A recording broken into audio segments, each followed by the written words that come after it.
Queridos irmãos de Itarema, fiquei muito contente quando me convidaram para trazer uma pequena mensagem para a reunião de casais.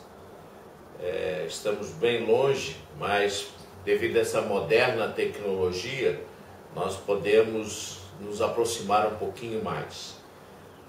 Nós estamos bem e sentimos saudade dos irmãos, e a gente está sempre com Iolane, Maiane, Joel, a gente está sempre falando dos bons momentos e dos telefonemas diários que a gente recebe, que eles dão para a família, e a gente fica sabendo das novidades. Então a gente está sempre conectado com Itarema de uma maneira ou de outra.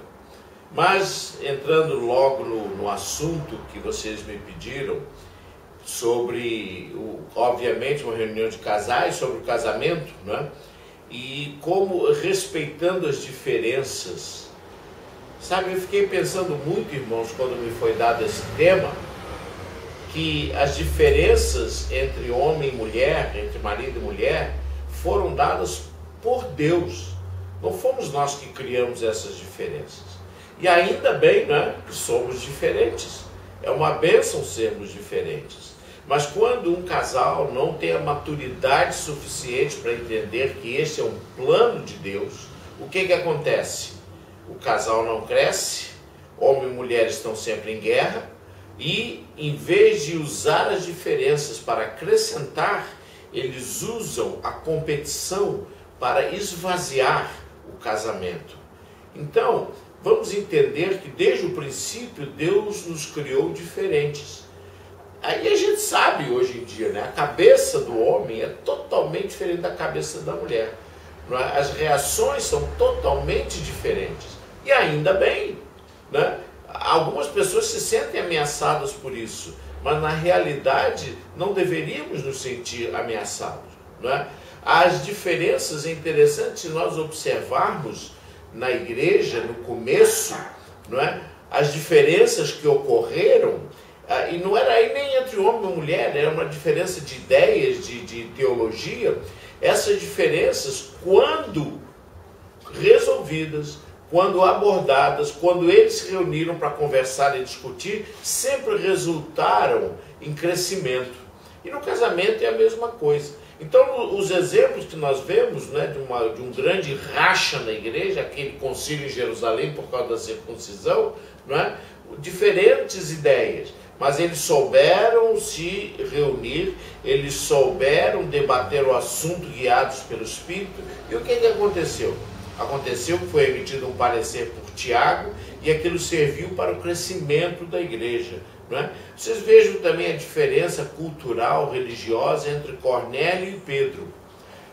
Nós conhecemos a história, não é? E Pedro, muito diferente de Cornélio, um judeu, outro gentio, um pescador, o outro um militar, tudo diferente. Mas quando foram guiados por Deus, o que aconteceu? Eles vieram, se reuniram, conversaram, Pedro falou das boas novas de Jesus Cristo, e o que aconteceu? Toda a família de Cornélio foi batizada. Nós temos que ter um respeito pelo projeto de Deus. O projeto de Deus é que sejamos diferentes. Aí eu fiquei pensando, desde a criação, em que nós somos diferentes? Olha, só pense um pouquinho nas nossas mãos. Nossas mãos, a gente pensa são iguais, não são iguais, são diferentes. Você está vendo um dedão do lado esquerdo e um dedão do lado direito. Então, são diferentes. Talvez as mãos fossem iguais se fosse assim. Aí são bem parecidas, né? Não são bem iguais, mas são parecidas. Mas assim são diferentes. Por que são diferentes? Porque elas se ajudam, elas se encontram, elas fazem do corpo humano uma maravilha com múltiplas funções. Por quê? Porque estão juntas. Esse é o projeto de Deus. As nossas mãos são mãos que, diferentes, se ajudam. Vocês já imaginaram, vocês já até viram pessoas que, infelizmente, por um acidente, um defeito, qualquer coisa, tem uma só das mãos. Experimenta comer com uma só das mãos. Experimenta amarrar o sapato com uma só das mãos. Impossível. Impossível. O projeto de Deus, duas mãos, né? Diferentes, mas se unindo para conseguirem completar o propósito de Deus.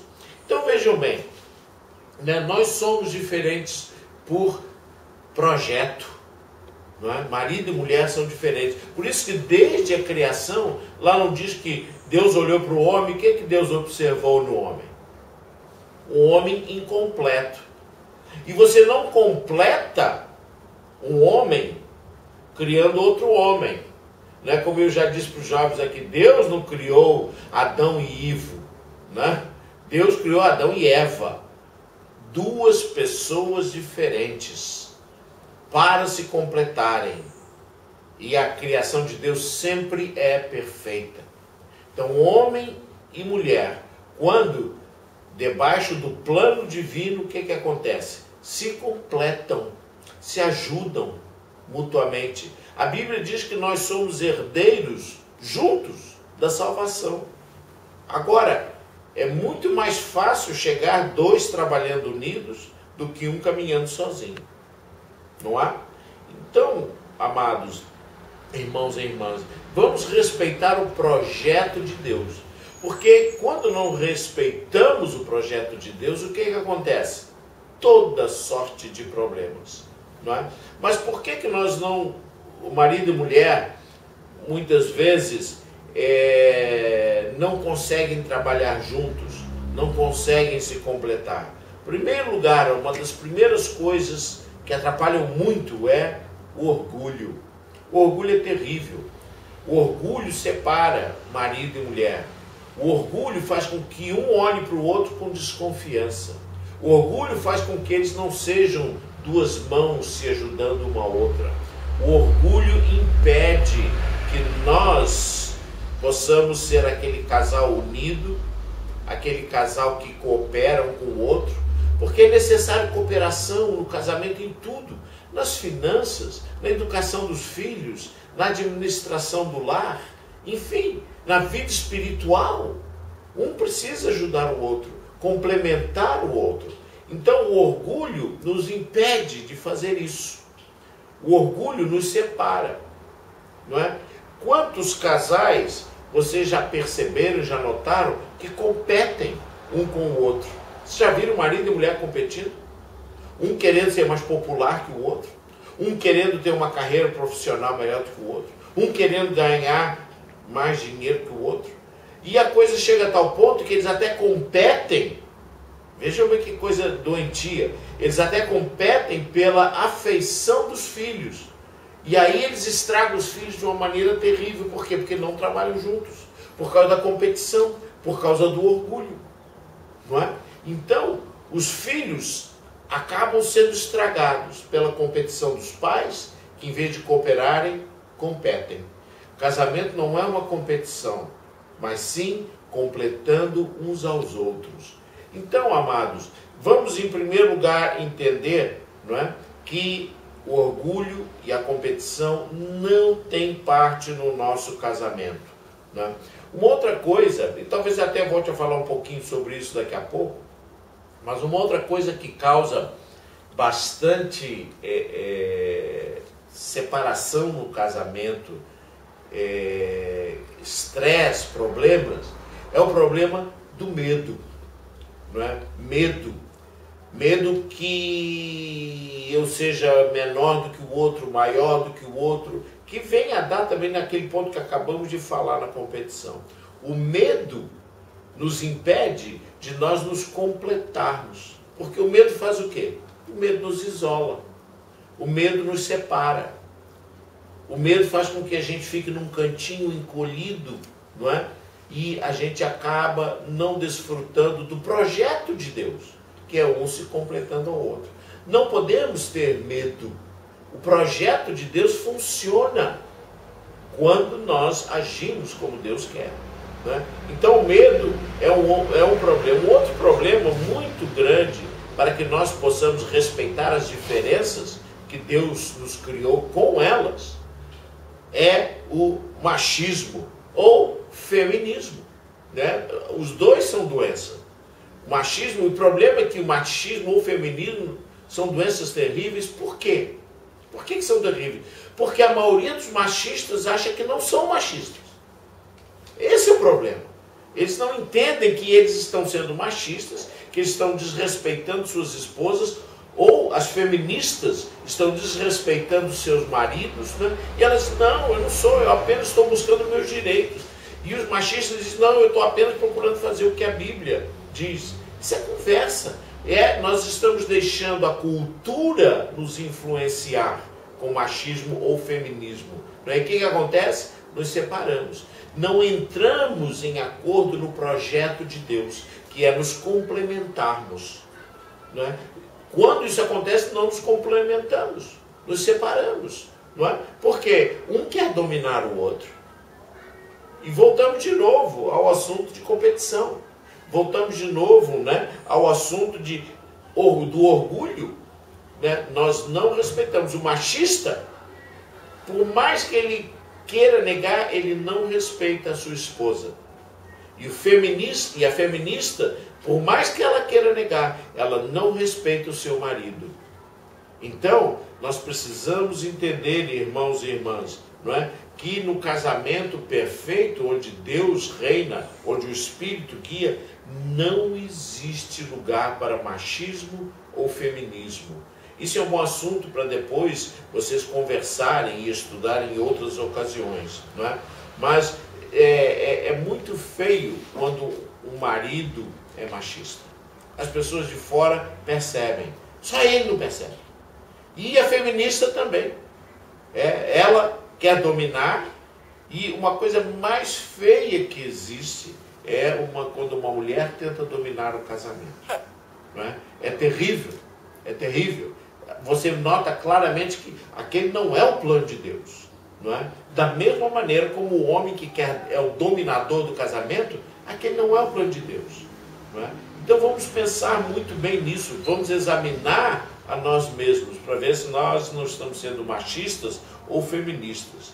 Sabe? E um outro assunto, um outro ponto que nos impede de nós entendermos essa maravilha que é sermos criados diferentes para nos completarmos, é o assunto da imaturidade. A imaturidade num casamento é terrível. E eu sei que todos nós, quase todos nós, quando nos casamos jovens. E os jovens, o que são? Imaturos. Não é? Quando a gente é jovem, eu casei com 23 anos e eu achava que eu sabia muito. Alguns anos na estrada da vida eu percebi que eu não sabia nada. Eu não estava construindo um bom casamento. Não é? Por quê? Por causa da minha imaturidade, por causa da imaturidade da minha esposa, ela da parte dela, eu da minha parte, não é? E tinha muito aquele assunto de competição, tinha muito aquele assunto de orgulho, esses defeitos que eu acabei de mencionar. Né? A imaturidade é algo que é até esperado numa fase da nossa vida. O problema é quando os casais continuam casados 20 anos, eu não diria 20, até 10 anos, 15 anos, e continuam imaturos, continuam competindo, continuam com orgulho, com machismo, com feminismo, né? Por causa da imaturidade. E a imaturidade é alguma coisa que, quando a pessoa é imatura no casamento e na vida, ela também é imatura na vida espiritual. Ela não cresce. E por não crescer, o que acontece com a vida de um casal que não cresce espiritualmente? É triste, mas a gente até pode imaginar o fim que pode ter, que vai ter. Então, irmãos, vamos pensar bem, não é? Que nós, tudo bem, quando casamos, somos imaturos, não sabemos muito da vida, não entendemos muito da vida, mas vamos crescer. Vamos crescer. Eu algumas vezes, quando estava em Itarema com vocês, eu falei muito daquele desejo de homens e mulheres, né, quando enfrentam as dificuldades da vida, de quererem voltar ao útero materno, de querer voltar ao paraíso, Não existe volta. Só existe a estrada, só existe para frente. É como aquela estrada que a gente vem vindo e a estrada vai se fechando atrás da gente. Vai se fechando. Se você volta para trás e querer andar para trás, não tem como. Só tem para frente. É cheio de pedras, cheio de buracos, cheio de espinhos, mas só tem para frente. Né? Mas muitos se recusam a caminhar. Muitos preferem ficar onde estão, porque é mais cômodo, não é? É menos trabalhoso. E o que acontece? O casal compete, não respeitando as diferenças. Não é? E um exemplo que eu gosto de pensar muito nas diferenças é como uma embalagem de um copo de cristal. Né? Um copo de cristal sem a embalagem, ele não chega a lugar nenhum. Se você quer mandar para algum lugar, com certeza ele vai quebrar. Uma embalagem plástica toda preparada, projetada para proteger o cristal, se não tiver o cristal dentro, não vale nada. Não é? Então nós somos assim. A passagem bíblica diz que nós devemos, maridos, cuidar da nossa esposa como parte mais frágil. E nós muitas vezes cuidamos de nossas esposas como parte inferior. E fragilidade não tem nada a ver com inferioridade. Nós não entendemos que Deus criou assim. Não é? Nós não entendemos que faz parte da vida nós sermos casados com pessoas diferentes. Nós damos ideias diferentes. Um casal que fala, que conversa junto sobre a sua vida financeira, um casal que conversa junto e tem um diálogo sobre a educação dos filhos, sobre a carreira profissional, é um casal que vai longe.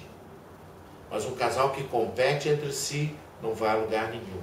Nós temos que respeitar as diferenças, não porque a minha mulher é mulher e é diferente, não, e o homem é diferente, não. Nós temos que respeitar as diferenças porque é um projeto divino. Se é um projeto divino, ele vai funcionar. As pessoas hoje buscam muita felicidade. E como eu estava até conversando com uma pessoa ontem, ele disse assim, eu acho que nós não buscamos tanto a felicidade, eu acho que nós estamos fugindo da infelicidade. Né? Claro, é uma questão de ponto de vista, de perspectiva, mas a única maneira de fugir da infelicidade é se nós nos entendermos que nós nos completamos e podemos ser felizes quando o casal trabalha junto, quando respeitamos, quando escutamos, quando pensamos nas ideias, nas posições uns dos outros. Nós temos que entender que a diversidade é para crescimento. A diversidade é para nos ajudar a amadurecer. Quando nós não entendemos essa diversidade, essa diferença, como um plano de Deus, nós estamos fadados a falhar. Então, meus amados, vamos pensar muito nessas coisas.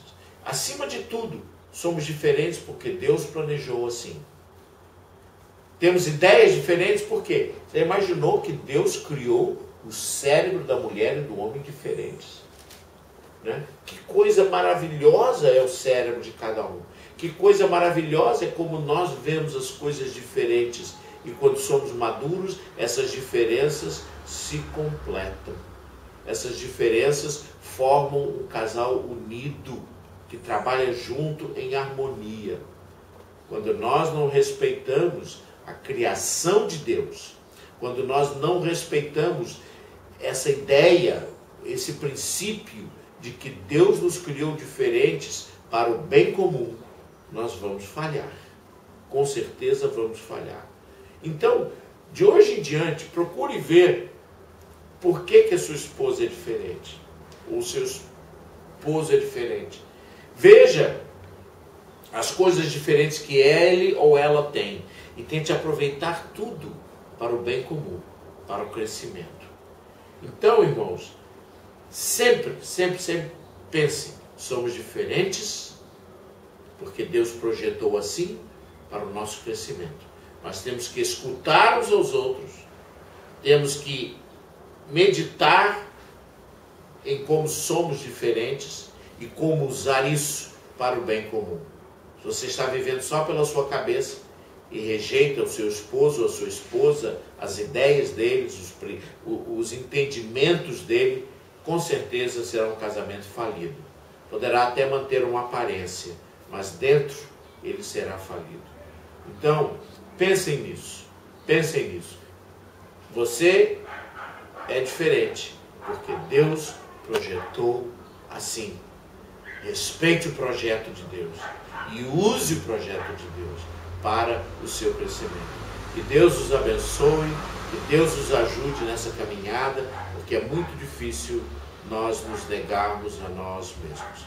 Um casamento perfeito só acontece, quer dizer, perfeito não existe, mas um bom casamento só acontece quando nós aprendemos a negar-nos a nós mesmos, ouvir um ao outro, ouvir com o coração, né, e tocar a vida para frente como uma só coisa.